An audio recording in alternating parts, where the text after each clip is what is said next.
What is the Bodhisattva ideal? The Bodhisattva ideal is that my aspiration of sitting on the cushion is not for myself, is so that I softens and that I then become more outer directed and concerned about the happiness and well-being of others. So if we were to apply that wisdom framework to leadership, we need to recognize that for every leader, there are followers. For every winner, if you go out looking for a job, there is someone who doesn't get the job. For every aspirant to president of the United States, there are many losers. So what is our relationship to the people who are losers? We have to recognize that. And so our engagement is not really that I should be an effective leader so that I can achieve my goals, but that we together should aspire for these aspirations that are larger than bigger, than ourselves. Even the Buddha told us that his is not the final word. It is based, and we must learn from his teachings, but ultimately it must be validated by our experience.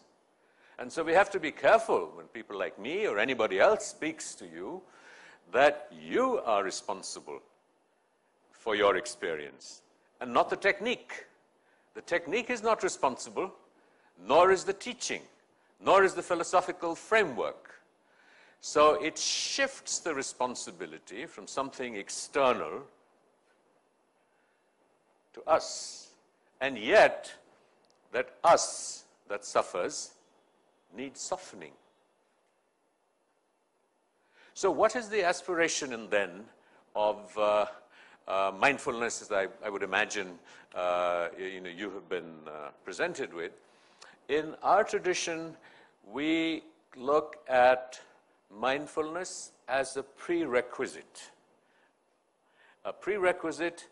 that will help the mind reach a certain level of calmness and a certain level of concentration, which is crucial to the practices that follow.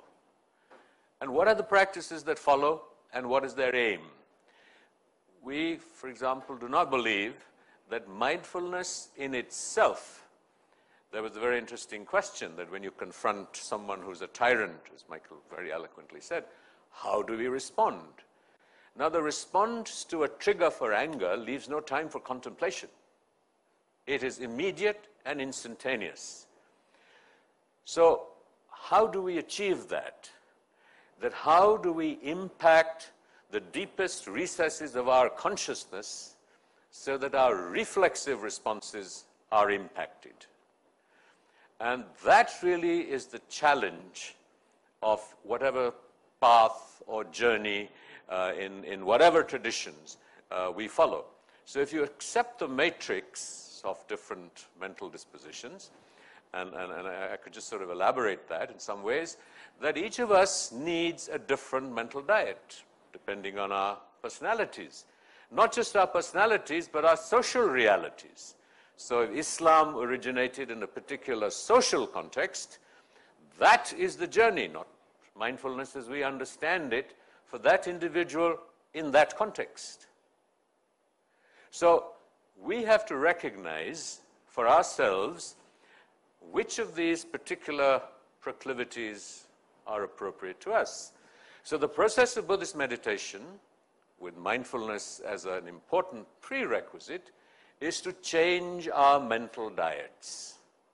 So an example that I often give, from the teachings of His Holiness, is that we feel some sense of imperfection, a loss of equanimity, fear, he mentioned, that we feel are obstacles to our leadership, to our self-fulfillment.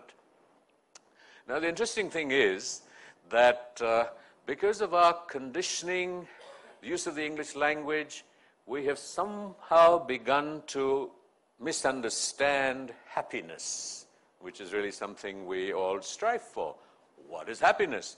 We somehow want to believe that happiness is the absence of fear, happiness is the absence of pain, happiness is the absence of whatever, and the presence of pleasurable sensations, a beautiful wife, being a position, or a husband, being in a position of leadership, etc., etc.